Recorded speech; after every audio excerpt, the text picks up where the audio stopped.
Sous les cèdres du Moyen Atlas marocain, l'heure est au pique-nique. Et pas seulement pour les touristes. Les singes magos sont les seuls primates au nord du Sahara.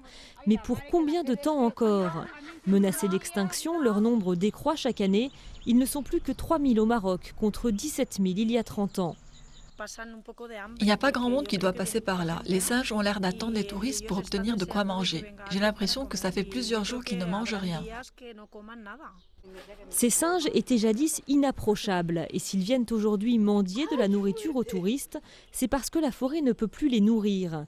La surexploitation des arbres et surtout le trop grand nombre de troupeaux en pâturage sont particulièrement destructeurs. Le milieu, il a la capacité d'accueillir environ 220 000 têtes, mais actuellement, il y a plus de 800 000 têtes sur le milieu. Donc la capacité est dépassée de 3 à 4 fois.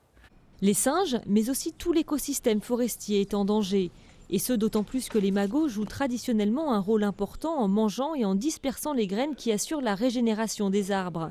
Autre menace majeure, le braconnage illégal. Selon une étude récente d'une chercheuse hollandaise, 300 bébés magots seraient capturés chaque année. Face à cela, les autorités marocaines ont commencé un travail de sensibilisation et déclaré la zone parc national en 2004. Avec la création du parc national d'Ifrane, donc l'État marocain il affiche clairement la volonté de préserver une espèce qui est endémique de l'Afrique du Nord, et puis un travail de formation des douaniers pour les sensibiliser sur le danger que connaît cette espèce. Pour l'heure, très peu de saisies ont lieu. La plupart des singes sont exportés en Europe. Une fois adultes, ils sont abandonnés par leurs propriétaires et échouent dans des eaux. Par manque de place, beaucoup meurent, euthanasiés. Quant aux autres, ils servent à amuser les touristes de la place Jemaa El Fna à Marrakech, des touristes généralement totalement inconscients des dangers qui menacent ces animaux.